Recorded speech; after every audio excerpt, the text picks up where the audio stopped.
السلام عليكم حبيباتي، مرحبا بكم من جديد في قناة مع رزان. مرحبا بكم في يوم جديد مع وصفة طبيعية مجربة. نتمنى ان شاء الله هذا الفيديو يلقاكم بصحة جيدة. كنبغي نشكر جميع الصديقات والاصدقاء اللي كيلتحقوا بالقناة، كنشكركم على التعاليق وكذلك على الاراء ديالكم. واليوم ان شاء الله غادي نشارككم زيت طبيعي او كريمة طبيعية لبداية موسم الشتاء باش نحميو البشرة ديال اليدين ديالنا وحتى القدمين ديالنا من الجفاف، من الخشونة والتشققات. بطبيعه الحال كاينه اسباب كثيره او مسببات كثيره اللي كتخلي البشره ديالنا جافه وفيها قشور، فيها خشونه. استعمال الكلور، منظفات اليوميه اللي كننظفوا بها البيت ديالنا، وكذلك استعمال المعقم فيه مواد اللي كتخلي البشره ديالنا جافه وفيها تشققات. بطبيعه الحال كاين مجموعه من الوسائل اللي كتخلي البشره ديالنا تكون رطبه ومغذيه، وان شاء الله غادي نشارككم هذا الزيت الرائع والفعال اللي تعتمدوا ان شاء الله طيله فصل الشتاء. وهذه الكميه اللي غادي نحضروا كتكفينا المده ديال شهر، ونعاودوا نحضروا كميه اخرى سهله متوفره عند الجميع، بسيطه ولكن يعني فعاله. ما نطولش عليكم، غادي نشارككم المكونات اللي غنحتاجوا باش نحضروا هذا الزيت الطبيعي. كيف ما كتشوفوا معايا الشمع، هاد الماده اللي كتكون في الشمع كترطب وكتغذي البشره ديالنا بعمق، وكتبيض كذلك وكتعطي ملمس حريري. اذا غنحتاجوا شمعه وحده كيف ما كتشوفوا معايا بهذا الحجم، شمعه متوسطه الحجم. غنحتاجوا كذلك زيت الكوكو او زيت الكوك اللي هو حتى هو كيغذي البشره ديال الجلد ديالنا بواحد الدرجه كبيره وكيحميها من التشققات ومن المواد اللي كتخليها جافه او ناشفه. وغنحتاجوا زيت الذره، زيت طبيعي، زيت الذره اللي حتى هو مغذي وفيه مواد معدنيه، فيه مواد وفيتامينات كذلك اللي كتخترق الجلد ديالنا وكتحمي البشره ديالنا. اذا 3 مكونات فقط، وغادي نحصلوا على زيت طبيعي رائع نعتمدوه كل ليله قبل ما نعسو. نستعملوا هذا الكريم ونخليوه في البشره ديالنا حتى الصباح، ومن بعد كنظفوا اليدين او القدمين ديالنا، وان شاء الله غادي تحميو البشره ديالكم. وكذلك من بعد استعمال المعقمات، وكذلك من بعد استعمال الكلور او مواد اللي كتكون فيها يعني شده تركيز عاليه كتخلي البشره ديالنا ناشفه، نقدروا نستعملوا هذا الزيت مباشره من بعد الاستعمال ديالهم. وكذلك كنصح السيدات انهم يبقاو يستعملوا لي ليغون باش يحميو اليدين ديالهم ملي كيكونوا ينظفوا المنزل. اذا هادو هما المكونات وهادو هما الاسباب اللي كتخلي اليدين ديالنا جافه او ناشفه. خليكم معايا لاخر الفيديو. اذا غادي ناخذوا شي اناء وغادي ناخذوا الشمعه ديالنا وغادي نحكوها في الحكاكه الجهه اللي كتكون شويه رقيقه بهذا الشكل.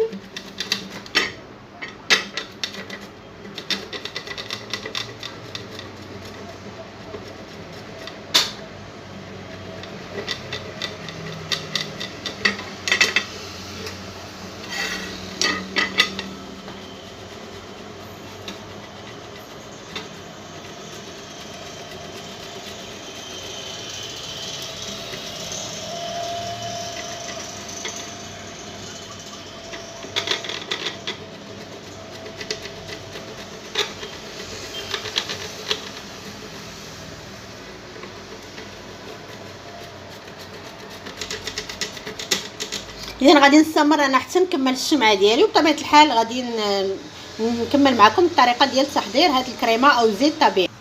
اذا كيف ما كتشوفوا معايا حكينا الشمعه ديالنا في الجهه اللي كتكون شويه رقيقه، وكنحصلوا على هاد الشمع اللي كيكون بحال هكا. ومن بعد غادي ننتقلوا للمرحله اللي مقبله. غادي نوضع الشمع ديالي في هذا الاناء اللي كيكون صغير، لاننا غنحتاجوا اننا ندوبوه في حمام مريم.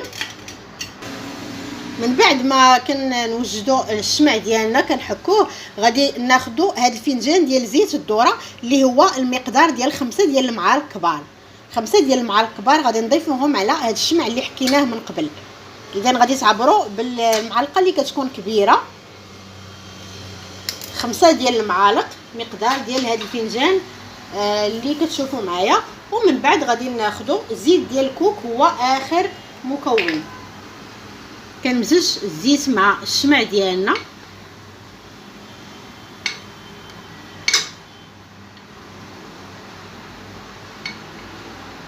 ومن بعد غادي نضيف زيت الكوك اخر مكون. رائع جدا زيت الكوك للبشره، كيحميها بواحد الدرجه كبيره، وكيحميها كذلك من التشققات ومن الجفاف. يعني ما يمكنش اننا نبقاو نستعملوا هذا النوع او هذا الكريم اللي غادي نشاركم وغادي تبقى اليدين ديالكم جافه او ناشفه. يعني هذا الزيت غادي يحميها بواحد الدرجه كبيره، ونتمنى انكم تجربوا وتخليوا لي في التعاليق النتيجه اللي لقيتوا على هذا الزيت المرطب للبشره ديالنا، سواء القدمين او اليدين ديالنا. اي منطقه بها خشونه بها تشققات غادي نحميوها بهاد الكريمه.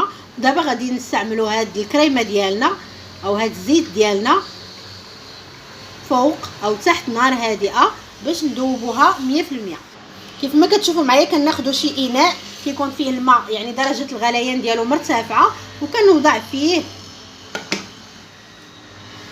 فيه الكريمه ديالنا اللي حضرناها، وكنبقاو نحركوا بشويه بشويه باش كنحصلوا على زيت او كريمه طبيعيه هي اللي غنستعملوها ان شاء الله باذن الله لليدين وعلاج القدمين ديالنا من التشققات ومن الجفاف.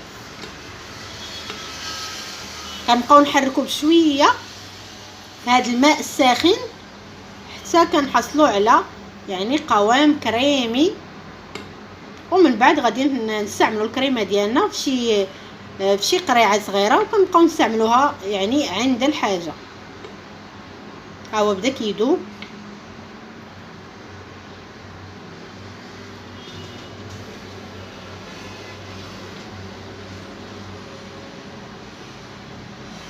كتستمروا في التحرك باش هذاك الشمع ينسجم لينا مع المكونات الاخرى وكيذوب يعني بسهوله حتى كيعقد.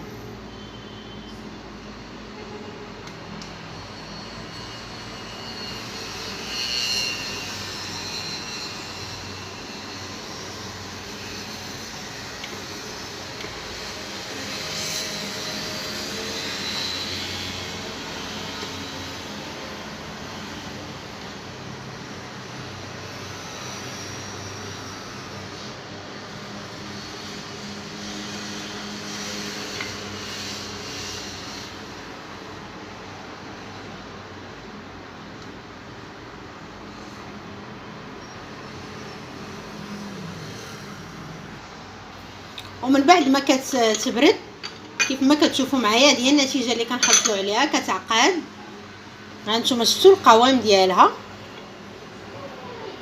قوام كريمي، وغادي نبقاو نستعملوها على البشره ديالنا بهذه الطريقه بحركه دائريه باش كنخليو هذه المكونات كتدخل وكتخترق الجلد ديالنا وكترطب لينا وكتغذي لينا البشره ديال القدمين وحتى ديال اليدين ديالنا من التشققات. يعني اي منطقه ركب، اي منطقه كتعاني منها من الجفاف، كتحميها بهذه الكريمه الطبيعيه سهله، والمكونات ديالها بسيطه غير مكلفه، ولكن الحمايه ديالها رائعه. زيت الكوك والشمع وزيت الذره كيعطيو واحد تغذيه عميقه للبشره ديالنا.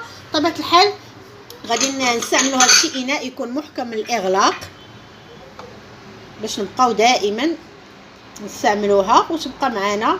كيف ما قلت لكم هذه الكميه كتكفي المده ديال الشهر، ومن بعد غادي تحضروا كميه اخرى. فقط شمعه وحده، 5 المعالق ديال زيت الذره و2 معالق كبار ديال زيت الكوك.